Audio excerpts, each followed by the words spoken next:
bem-vindos novamente. Tivemos novamente bastantes perguntas, aí isso é interessante porque podemos ir tratando temas que são justamente do interesse das pessoas que estão seguindo as lives, certo? A primeira pergunta é se nós dentro do Shakti Tantra Yoga temos séries de exercícios, como por exemplo no Kundalini Yoga, certo? Sim, e perguntando como são essas séries. As lives que fazemos aqui não são lives de aulas, de práticas, são muito mais informativas, trabalhando, mas, por exemplo, para quem realmente é interessado, mostrando como são essas séries de trabalho, a parte básica delas, é o nosso curso online de introdução ao Shakti Tantra Yoga, que está à venda na plataforma de Noemi Bajali, certo? Então, aí se pode ver esse princípio e se as séries, mas sobretudo dentro do Shakti Tantra Yoga, o que nós, quando trabalhamos a partir do desenvolvimento da prática, não, é entender como nós podemos gerar séries, certo?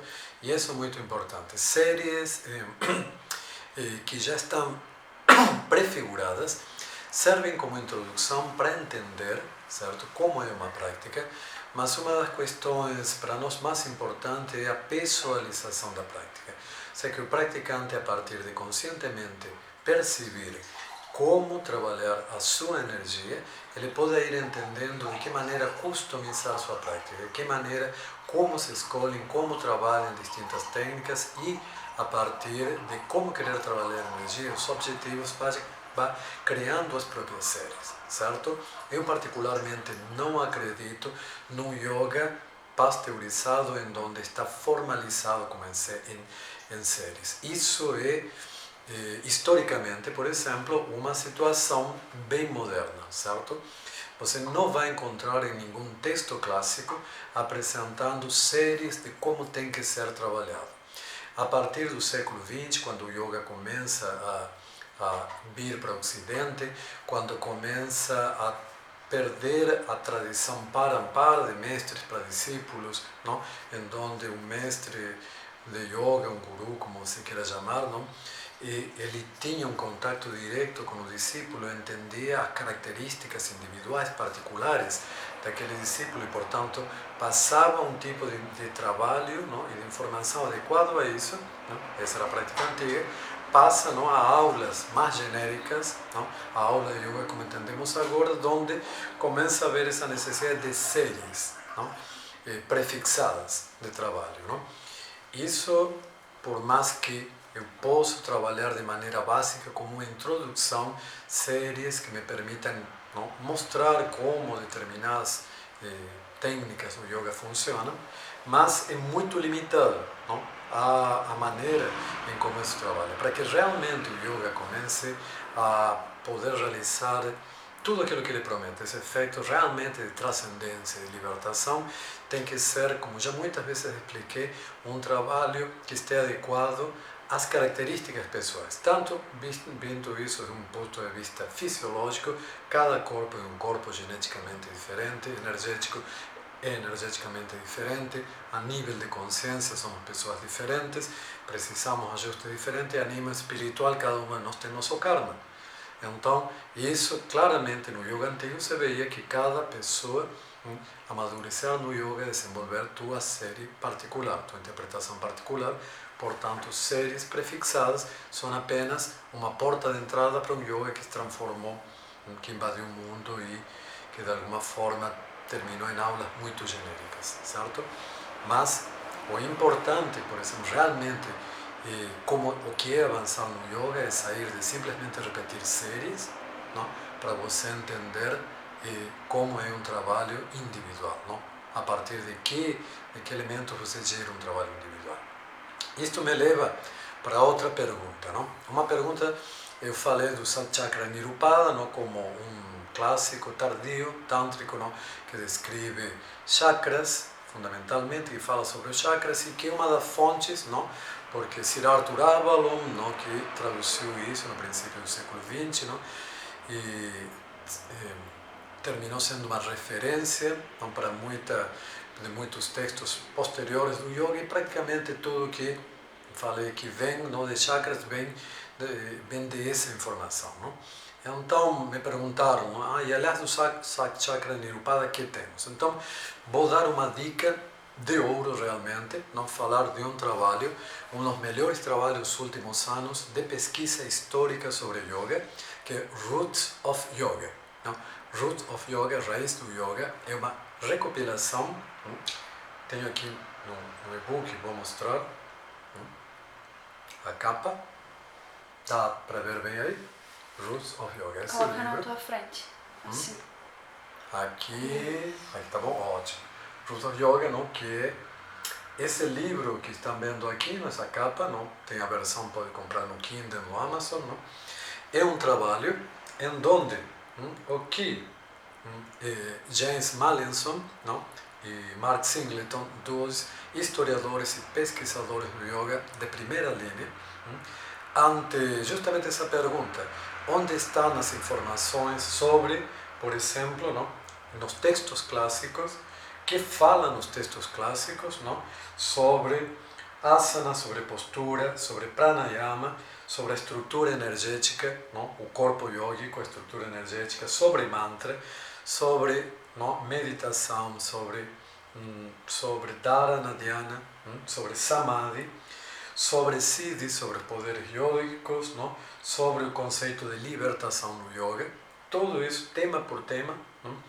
E o que eles fizeram nesse livro é, em um corte histórico desses textos mais antigos que se tem conhecimento, que se encontra, incluso eles, por primeira vez, não traduzindo partes dos textos, não, de textos que até agora eram muito pouco acessíveis, porque estavam em sânscrito, alguns outros em outras línguas, como Tamil, por exemplo. Não? Então, vão por tema, por exemplo, tratando sobre asana, por exemplo, que você encontra em textos clássicos falados sobre asana num corte histórico, desde os primeiros textos, a que corrente do yoga pertencem, porque o yoga não é uma coisa, tem muitas linhas, muitas correntes filosóficas, muitas posturas, então falando de que tipo de corrente, de que escola vem, de que época, e cronologicamente diferenciando distintas escolas, correntes de yoga, fazendo um corte como vai se construindo nos textos clássicos essa visão de cada tema, de asanas, pranayamas,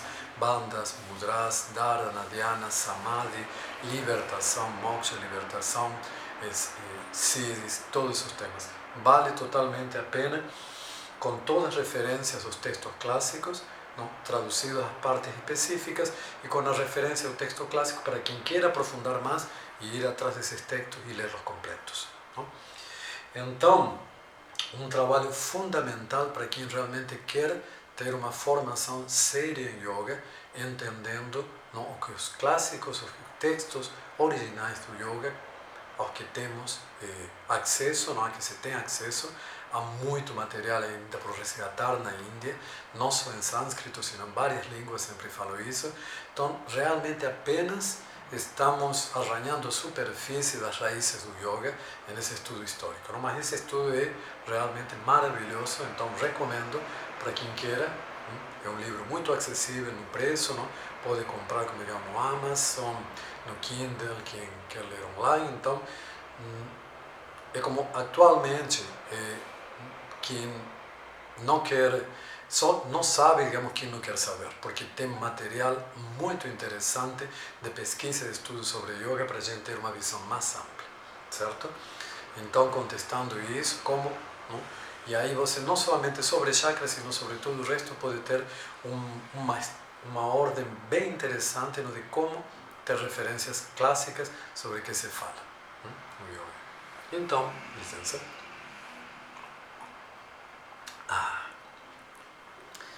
E continuando um pouco, não, com as perguntas, não? E relacionado com isso, não, justamente com séries, não? É parte das tendências que acontecem a partir do século XX, criar séries em yoga baseadas particularmente em asanas, não? E aqui vou citar outro livro que é fundamental para qualquer pessoa que queira uma abordagem séria de yoga, tântrico, não? Ter que ler, também de Mark Singleton, um dos organizadores do livro que acabei de falar, que se chama Yoga Body, o corpo do yoga, que é a história da prática do asana no Ocidente. Então, antes de contestar a pergunta sobre a série de asanas relacionadas ao ciclo lunar, vamos a falar um pouco de asanas. Não? O que acontece? Não? Em realidade, na prática clássica, extensamente falando de diversas linhas de yoga, não? A importância de asana, não podemos dizer que seja absolutamente secundária, mas não era primária. Não? O trabalho que vem justamente desde o Tantra, que começa a olhar o corpo, não? Ele, em um princípio, está muito mais centrado no que chamamos mudras, certo? E não me estou referindo só aos mudras com as mãos, estou me referindo a trabalhos que muito mais se identifica depois com o conceito que surge de Hatha Yoga, que é Bandha, não? Que é utilizar musculaturas profundas, fundamentalmente no diafragma pélvico, diafragma torácico, laríngeo, craneano, não? Postura aos olhos, língua, para criar, abrir circuitos energéticos. Não?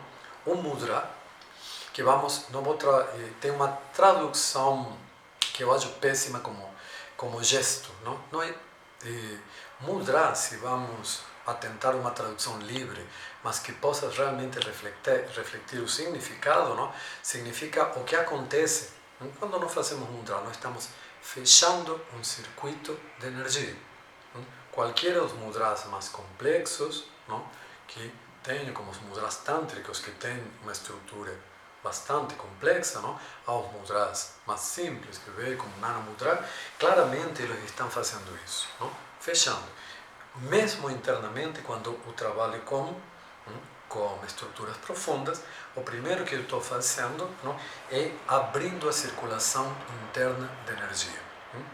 Conecto a circulação interna de energia, conecto meu nariz circulando pelos meus chakras, ali, mudras e pranayama, a estrutura antiga, certo? Porque uma vez que conectei com a respiração, que pranayama não são exercícios respiratórios, é usar a respiração para ativar a circulação de energia. Então, liguei internamente minha circulação de energia e usei minha respiração como uma bomba de energia que ativa a circulação. Quando combino mudras e pranayamas, tenho a estrutura interna, não? Da prática. Ali eu posso fazer isso como preponderantemente era muito mais a prática antiga, não? Em posturas mais simples, mas aos poucos também, não? Com essa estrutura interna, começo a perceber que, de acordo a como eu me posicione com o meu corpo, também isso vai modelar, como digamos, a estrutura da energia. Não? Então começa a se desenvolver mais o asana, e ver que também com essa estrutura interna que vem primeiro, aí vem o asana. Então, se vocês veem, por exemplo, é o inverso, não? Do que, por exemplo, você vê da apresentação, não? No Hatha Yoga Pradipika, por exemplo, que começa por asanas, vai para pranayamas e depois para mudras e bandhas, certo? Porque, em realidade, muitos textos antigos, como não são manuais, como já falei, sino que são textos que eram de escolas iniciáticas, muitas vezes a ordem, não, da matéria estava invertida, as técnicas estavam incompletas, porque quando era introduzida só por um iniciado, para alguém que já ia ser iniciado, é que ia ser revelado como a estrutura da prática mesmo. E a estrutura da prática, em realidade, era, primeiro, e isso muito coerente, se vocês percebem o que estou falando, ligar a estrutura energética, depois ir para ativar, a partir do pranayama, não? A circulação de energia e, finalmente, modelar essa energia com a postura, o asana, certo? Então, para depois falar sobre asanas e ciclo lunar, se lembrem disto que falei, vou relembrar. Mas voltando ao que falava antes sobre asana especificamente, o que aconteceu? Que Mark Singleton brilhantemente mostra em um corte histórico como a asana chega ao Ocidente e por que no Ocidente praticamente o que era, em algum sentido, secundário na prática tradicional, se tornou primário. Todo mundo identifica yoga, não? Com asana. Não? E essa visão, não? Dificultou e continua dificultando muito a compreensão de que realmente é um sadhana de yoga. Tanto de chegar que, sobretudo nas escolas americanas, certo? identificam yoga com uma ginástica, não? Me lembro uns anos atrás, quando tinha o famoso o yoga Journal, não? Que tem o Yoga Prana, que é a revista, não? Umas discussões que tem como fazer uma aula de yoga aeróbica. Cara, isso é um absurdo completo. Yoga não é ginástica. Yoga é um sistema de expansão de consciência, um sistema de entender como tua energia funciona e utilizar o corpo para modelar energia e consciência. Não é um sistema de ginástica, e entender o yoga como um sistema de ginástica chegou só a ser uma máquina de criar lições, como acontece atualmente no yoga, certo? E Mark Singleton, nesse livro, faz uma história de como no Ocidente se chegou a essa inversão, podemos dizer, justamente de importância, em onde se terminou identificando o yoga, não, com asanas, não, com postura. E então, só dando uma ideia que é muito interessante como ele construi, não? Porque diz que no momento em que o Ocidente começa a olhar para a Índia, no século XIX, não? E começa uma questão, e se começa a desenvolver também a antropologia, história, perceber, é um momento que também se desenvolve a fotografia. Depois de 1850 começa a haver a fotografia, e quando se começa também um estudo antropológico, um interesse antropológico por diversas culturas. E como apoio dessa documentação, se começa muito a utilizar a documentação por fotografias. Então, quando você chega para a Índia, nessa época, e via o yogi, não? O primeiro que te chamava a atenção, justamente o trabalho interno invisível que estava acontecendo, você via as posturas que ele estava utilizando. Então começou a haver fotografias, uma documentação disso, não? E começou a haver uma identificação justamente de algo que se chamava yoga, que estava começando a perceber que existia na Índia, que antes era muito pontual, não se entendia muito bem o que era aquilo. Se começou a identificar justamente com a postura, que é a parte, como chamamos, a casca da laranja, certo? Sem entender que por trás dessa casca da laranja o que você realmente queria é a pulpa e o suco que estava dentro, certo? E essa identificação, não, do yoga com a postura, e sendo que o mais fácil que você teria, se você não tem, vai querer divulgar yoga, é muito difícil nas técnicas de pranayama, muito mais as mudras e tudo, você explicar em um livro. É difícil, incluso online, não? Nós estamos em todo esse processo de tentar encontrar uma pedagogia online para esse trabalho interno que funcione, sim? E é complicado, não?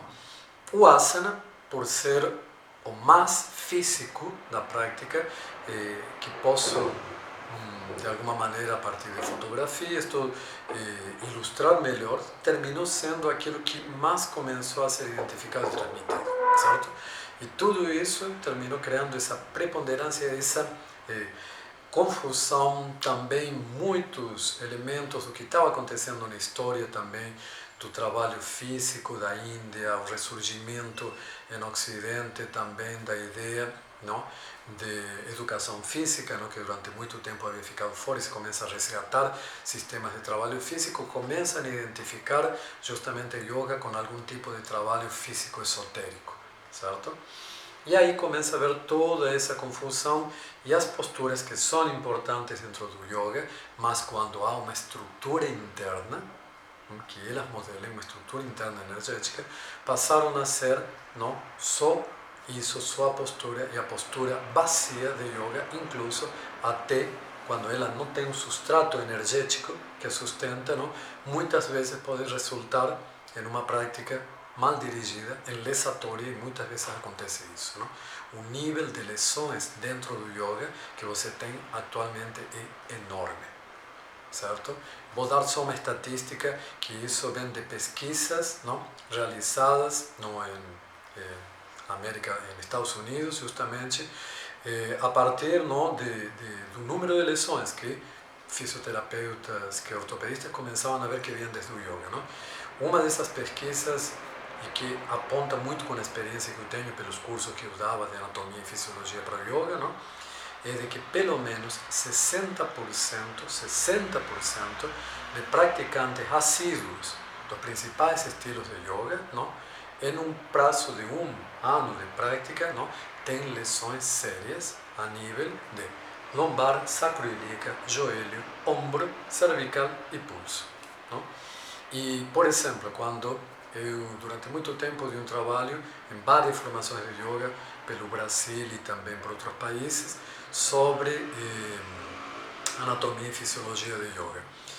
E em uma das partes desse curso, uma das coisas que fazia para ensinar como alguns sistemas simples de avaliação, para entender como estava a condição dessas pessoas, pedia para que quem já se havia lesionado, na prática, na sala de aula, alguma lesão, que levantasse a mão, que podíamos avaliar, ver como havia sido essa lesão, ver que estava acontecendo. E pelo menos metade da sala sempre falava, nesse momento levantava a mão e dizia que havia tido alguma lesão, e até uma lesão importante, durante a prática de yoga. Então, por isso falo, essas estatísticas que vêm realmente coincidem diretamente com minha experiência pessoal nesse aspecto da prática de yoga. Então, por isso é que eu falo que é muito importante entender a função do asana. E novamente, então, não estou criticando a prática do asana. O asana é extremamente interessante, em parte integrante da prática, mas temos que entender como.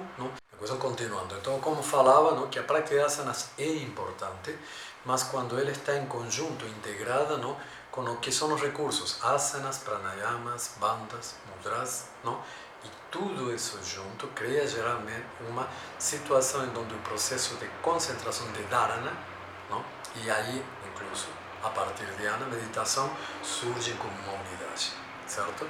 Então, em realidade, não é que você faz um monte de asana e depois senta a fazer um pranayama e tenta, no princípio, fazer um mudra ou um bandha. Tudo é integrado. Uma prática de yoga utiliza e modula todas essas técnicas em um conjunto, certo? Isso é muito importante de entender. É como funcionava a prática antiga. E aí, realmente, eu tenho o efeito básico que é entender, sentir, entender e controlar como a minha energia funciona no corpo, e a partir do controle da energia, do prana, que é o centro da prática tântrica depois do hatha, o controle do prana, eu tenho um controle, um efeito controlado sobre o corpo físico e um efeito controlado sobre a minha consciência. Corpo físico, corpo mental ou consciência, energia, prana. Prana é o que anima ambas coisas. Então, dentro da prática tântrica, como dentro da prática do Hatha Yoga, onde vem as técnicas que todo mundo utiliza no yoga, que vem originariamente do Tantra, a chave de controle para o corpo, para os efeitos no corpo físico e para os efeitos no corpo de consciência, vem a partir do controle do corpo prânico, da energia. Então, como fazemos isso? Todo um sadhana, com uma visão tântrica, justamente, e praticamente é o tipo de trabalho onde está inserido o asana, o pranayama, tudo isso, bem entendendo isso.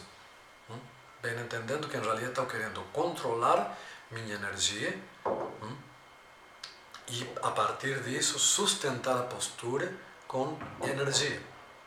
Sustentar o estado de consciência com energia.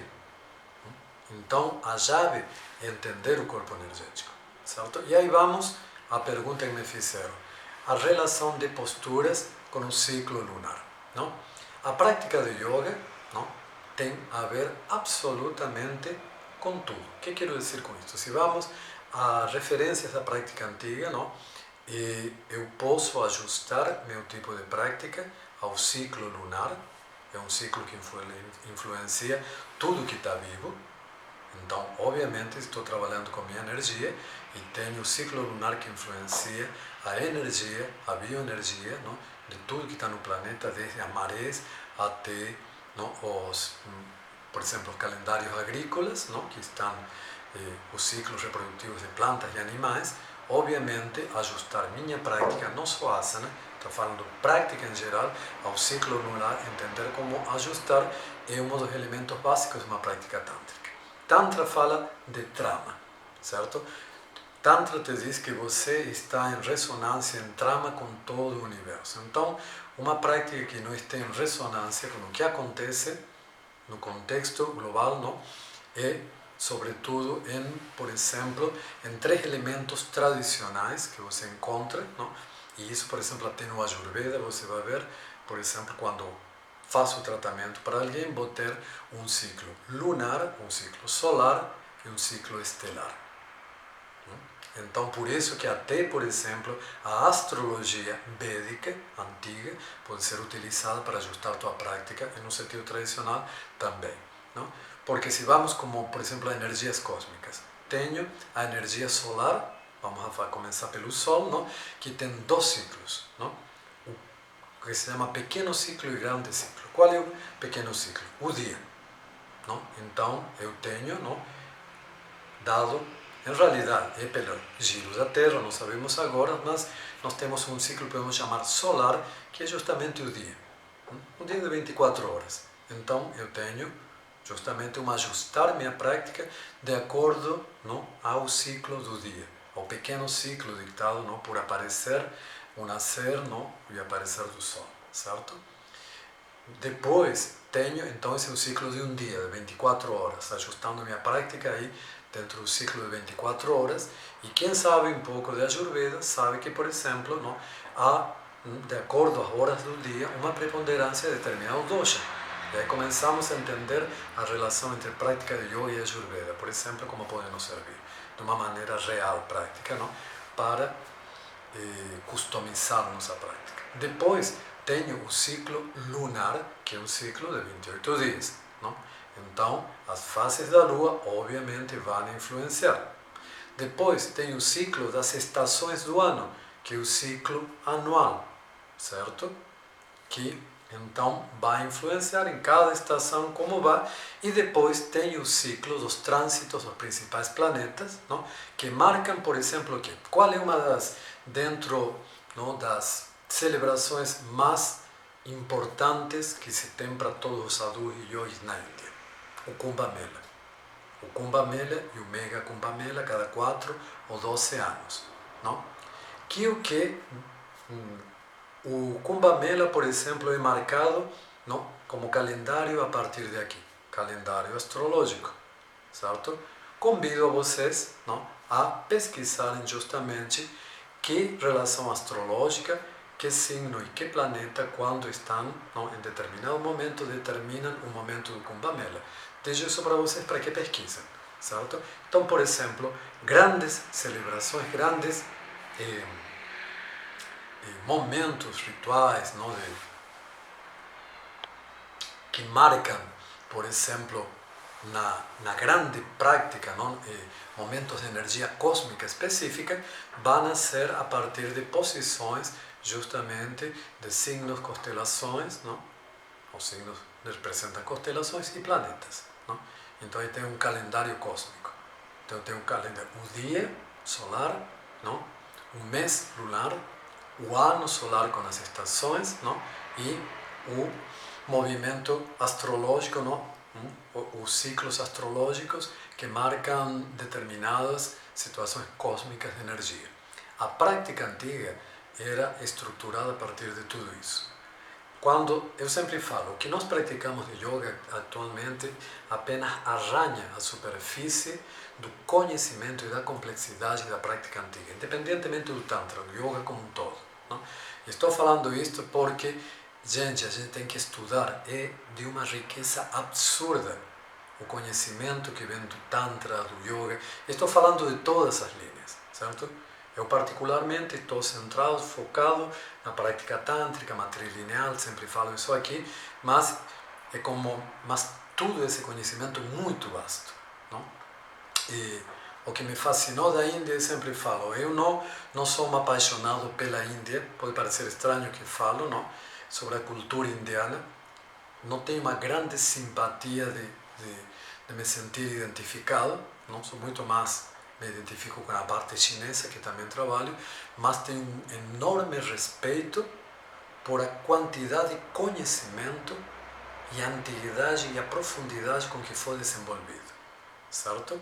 Então, eu me vestir de indiano, fazer pujas para deuses que nem sei quem realmente são, entende? Cantar mantras que nem entendo o que significam, é uma falta de respeito a realmente a profundidade e a capacidade de conhecimento que desenvolve essa cultura indiana.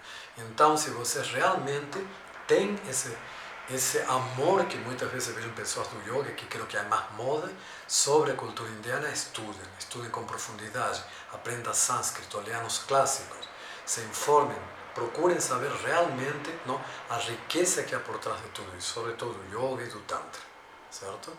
E desculpem se isto pode parecer agressivo a algumas pessoas, mas eu acredito nisso realmente, e dessa maneira é o que tento passar e dar alguma informação nestas lives, certo? Então, voltando à pergunta, não, para o ciclo lunar tem um monte de coisas, não só asanas para o ciclo lunar, não? Mas para entendendo, se começo pela asana, cara, não vai estar muito interessante a questão, porque em realidade, de acordo a como eu estruture a energia interna de uma asana, a mesma asana pode estar acontecendo energeticamente coisas diferentes. Então, é muito mais interessante dizer que a maneira em como realizo, ou seja, bandas, mudras e pranayamas que eu combine no mesmo asana, podem ser que o mesmo asana me sirva tanto, não, para um momento do ciclo, não, lunar como para outro. E indo para um reflexo no corpo feminino, como estamos, se fazemos, já como é bem conhecido, essa relação entre ciclo lunar e ciclo menstrual, certo? Estamos novamente no mesmo, certo? Obviamente há determinados asanas que em cada momento do ciclo lunar ou em cada momento do ciclo menstrual, no caso de uma mulher, vão ser mais adequados que outros e outros que não vão ser adequados. Mas há uma série de asanas, por exemplo, dois asanas muito antigos, não? Assim, vamos botar 3 asanas, assim, muito antigos, muito tradicionais. Malasana, Devyasana, não? E, por exemplo, não vou falar Padmasana porque se vamos falar Mandukasana ou Virasana, como também se fala em outra questão, para quem sabe. Por exemplo, esses asanas, certo? Aqui não dá muito espaço para mostrar. Mostrar só Malasana, está dando para jeito? Não, não está. Então, enfim, mas Malasana é a posição de cócoras. Então, esse asana aqui muito antigo, um asana que se chama cultural. Por quê? Porque se você vai para a Índia, por exemplo, não, vai ver que muitos dos asanas que aqui nós temos dificuldade de fazer, em realidade são posturas culturais. Você vai ver que nessa posição que é Malasana, mulheres lavam roupa, cozinham, fazem todo o trabalho do seu dia a dia, certo? Você vai ver, não só, por exemplo, indo para a Índia, vá para o nordeste aqui do Brasil, para o interior, e você vai fazer muita gente de cócoras sentado aqui, não, batendo um papo no lado de uma estrada, lá bem no interior, no sertão, certo? Alguém que já viajou por lá. Então, são posturas culturais, não? De acordo a como eu trabalho internamente, não, os mudras, os bandhas internos, a maneira que respire, Malasana posso ajustar tanto para, por exemplo, favorecer minha menstruação e trabalhar no ciclo menstrual, não? Usar para impulsionar no período estrogênico, não? A subida estrogênica, não? Expandir no momento ovulatório energia na cabeça ou fazer toda a descida novamente para menstruar. E fazer uma circulação. Fazer uma circulação. Então posso, por exemplo, Malasana, como Devyasana, funciona tudo como, por exemplo, não? Mandukasana vai funcionar, por exemplo, posturas que, mudando a estrutura interna, funcionam. Em realidade, grande parte das posturas antigas funcionam assim. Posturas que não funcionam assim, que falei outra vez, por exemplo, invertidas. Invertidas, no caso feminino, certo? E pela estrutura não, energética e hormonal do homem, não tem, o homem pode fazer invertida em qualquer momento, certo? Também tem suas questões, mas enfim, aí, mas por exemplo, especificamente em mulher, como digamos, as invertidas são extremamente ruins para a energia e para a fisiologia feminina durante a menstruação, certo? E são uma base do trabalho energético, por exemplo, para realmente usar a energia ovulatória, quando você não quer engravidar e quer utilizar teu processo teu momento de ovulação como um elemento energético, não? Então, as posturas invertidas são uma das chaves justamente desse uso, não, de pegar a energia ovulatória que está no teu útero e fazê-la circular por teu corpo, literalmente até teu córtex, não? Abrir, por exemplo, não? Então, nós vemos aí que varia, não? Temos posturas que podemos customizar para qualquer momento do ciclo, tem outras que são mais apropriadas, não, para cada momento, mas cada uma delas vai ter que ser utilizada com determinados tipos de mudras internos, certo? Com determinados tipos de pranayamas, com determinados ritmos respiratórios para circular a energia, com distintos tipos de visualizações. Então, gente, yoga e tantra, em um sentido, não é asana. Asana é apenas a casca. Asana, literalmente, como eu conheço pessoas fazendo anos práticas de yoga e nunca atingiram nenhum estado, salvo fantasiar que estão conectando com algo. Não atingiram realmente um estado não fisiológico, energético de expansão de consciência real. Por quê? Quando, por exemplo, numa experiência prática real, isso é rápido. Porque realmente não se está fazendo a prática integral como ela é. Então, não preciso ter fé, não preciso acreditar, não preciso transformar yoga em uma religião, o qual ele não é. Yoga não é religião, yoga não é filosofia. Yoga é uma prática que te permite a vivência interna, não, da expansão de consciência. Então, nesse estado de expansão de consciência, se quero ter uma experiência religiosa, ok. Se quero expandir minha percepção filosófica, ok. E por isso que yoga pode se relacionar a muitos tipos de experiências espirituais. Então, pode haver um yoga cristão, muçulmano, não? Pode haver um yoga ateu, não? Um yoga védico. Anarquista. Então, o yoga pode estar ligado a uma filosofia vedântica, pode estar ligado a Sankhya, Tantra. E isso é tanto que isso que acontece. Então, o yoga não é fé, não? O yoga não é acreditar, o yoga é experimentar. Certo? E isso é muito importante entender. Toda essa tecnologia, como já se desenvolveu no yoga, riquíssima, extremamente poderosa, quando entendo como funciona, me permite experienciar estados de expansão de consciência, estados de conexão nos meus distintos níveis, certo? Físico, fisiológico, energético, emocional, intelectual, espiritual, não? Mas para isso tenho que entender como essa tecnologia funciona, certo? Vamos para outra pergunta, já está quase 40 minutos. Sim. Acho que outra pergunta que falamos era alimentação e tantra. Então aqui novamente temos que ir para a história e assim, acho que tem gente que gosta dessa minha abordagem e outra gente que acho que é detestável. Cada vez que pergunto algo para o Cláudio, ele começa a contar toda uma história, assim, porque eu acho que fora de um contexto, em algo como, digamos, tão diverso e rico como o yoga, diverso em escolas, não? E longo, não, no tempo, não? Se você não dá um contexto qualquer para responder uma pergunta, sempre essa resposta vai ser vazia ou descontextualizada, perde significado, certo? Então, o Tantra, quando me perguntam qual é a posição do Tantra, e no que seja, vai ser interessante falar aqui. O Tantra é muito extenso. Então, dentro do próprio Tantra, como dentro do próprio Yoga, depois, você tem opiniões muito diversas sobre a mesma coisa. Então, para facilitar, não, todo mundo já ouviu falar de Tantra de mão direita, Dakshina Tantra, como de Vamamarga Tantra, Tantra de mão esquerda, não? Então, o Tantra tem desde versões muito radicais, antigas, não?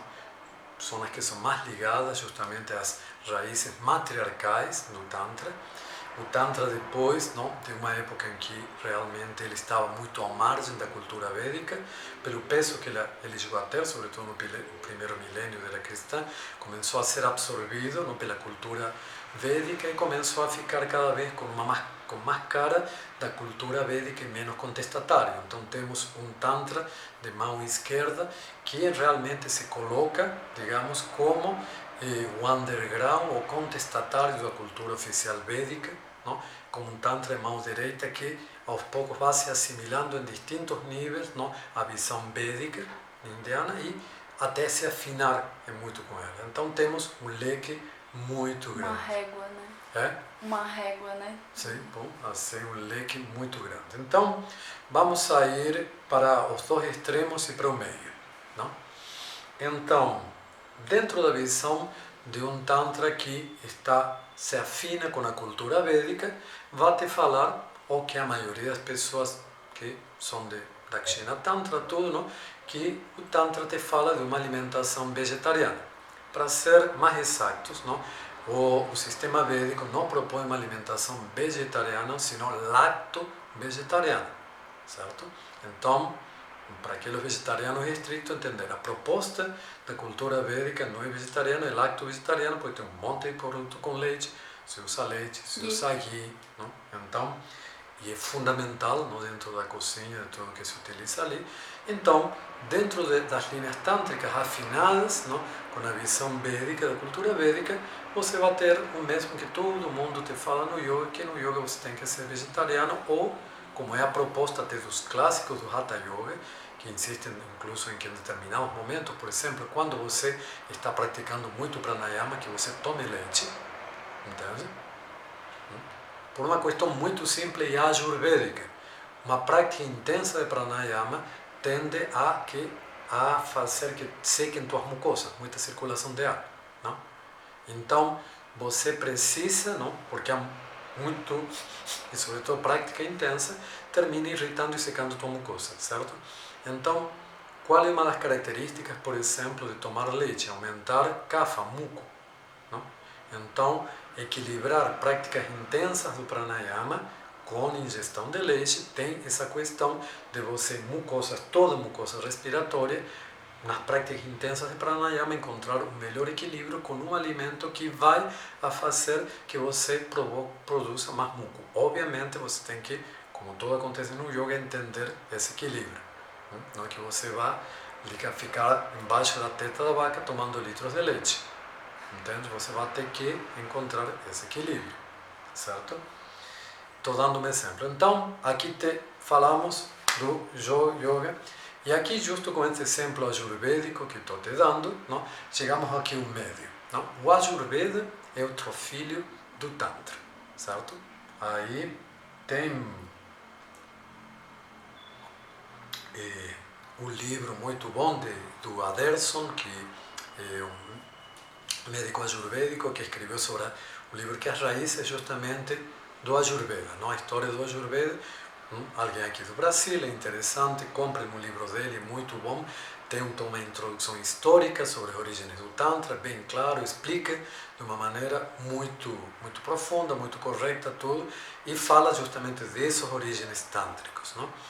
E o Ayurveda já tem uma visão mais flexível, não? Porque, apesar de que muita gente mais contemporânea do Ayurveda vai te falar sobre vegetarianismo, não?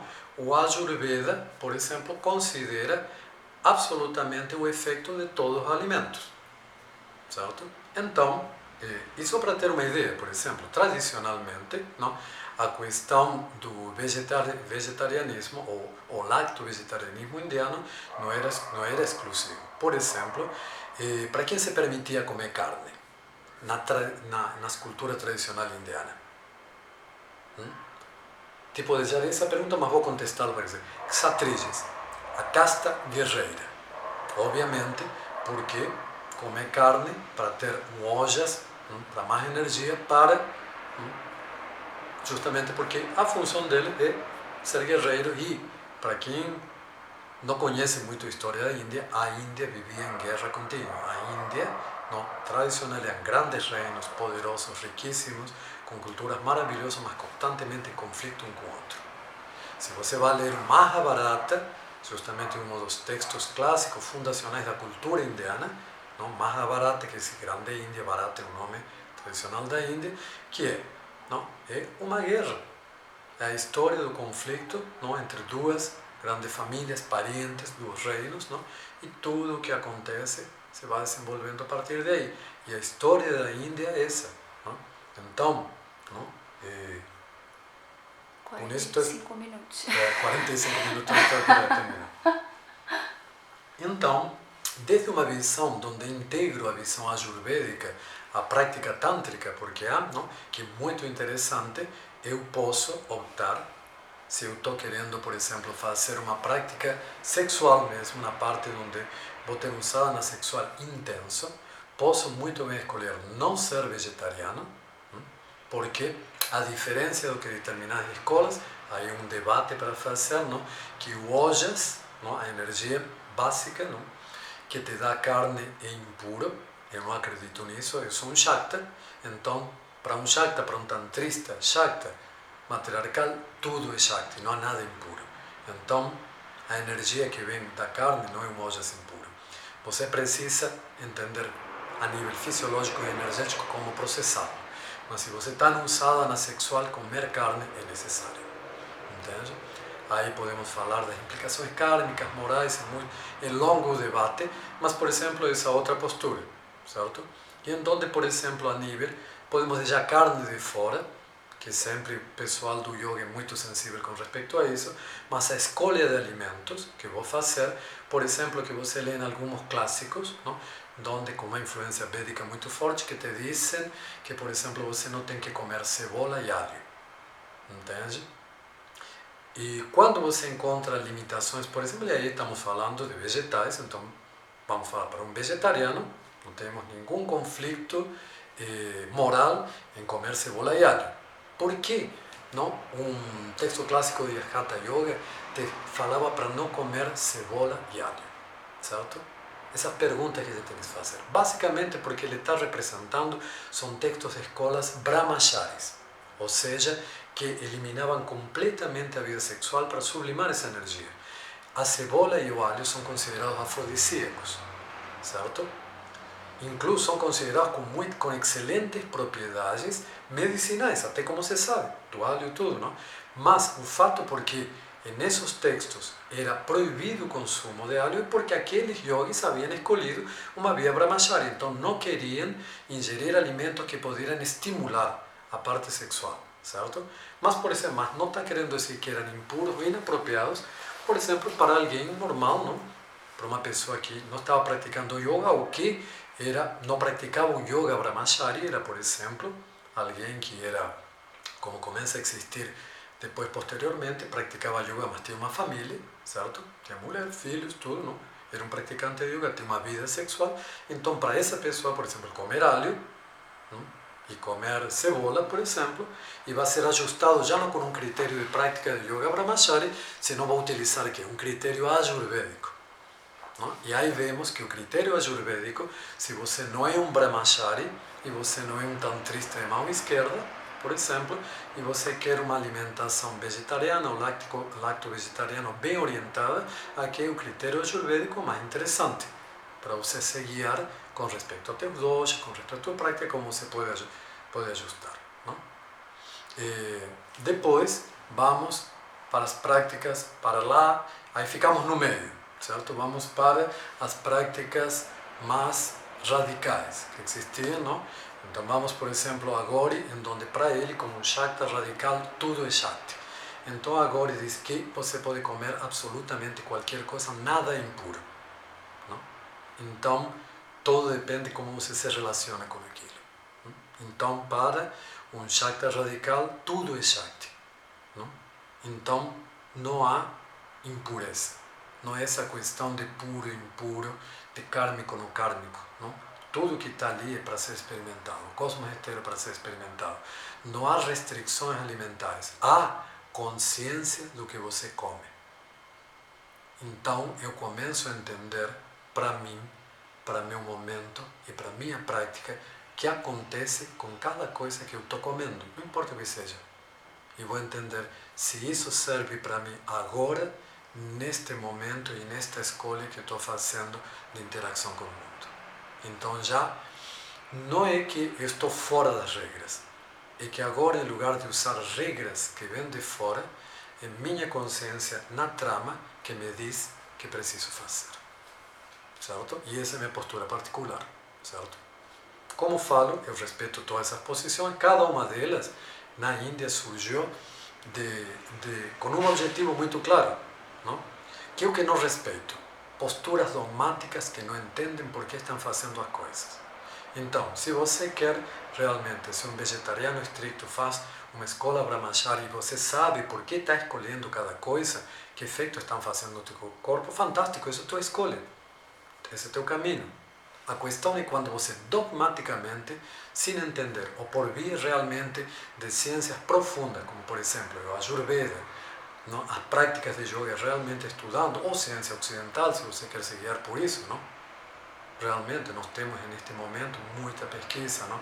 Em tudo que é alimentação para entender como funciona, não? A alimentação incluso ao nível, não, de efeitos epigenéticos, não? Da alimentação. Então tem muita informação. Se você vai para essa informação ou tradicional ou moderna, é ótimo. Maravilha, aí você vai ter informação. Muitas vezes se fala da ciência do yoga, porque o yoga não é dogma, o yoga não é religião, o yoga é consciência. É entender o que estou fazendo, por quê e para que estou fazendo isso. Isso significa um sadhana. Entender por que estou fazendo, desde o asana, a respiração, o que como estou. É tornar minha vida consciente. Entender por que faço cada escolha. E aí, independente que seja tanto, independente da linha de yoga, vamos estar todos de acordo. Entende? Porque é isso. Por estar usando minha consciência, não? Clara, por estar nessa procura, incluso, de cada vez a consciência estar mais ampla, mais clarificada sobre o que é preciso para a minha vida, respeitando o que cada pessoa precisa para a sua, não transformando em dogma nem impondo para ninguém. Certo? Então é isso por hoje. Hoje foi uma live um pouco animada, sim, mas é isso aí. Então, perguntas sempre bem-vindas, críticas, questionamentos, a gente gosta disso. Na próxima live continuamos.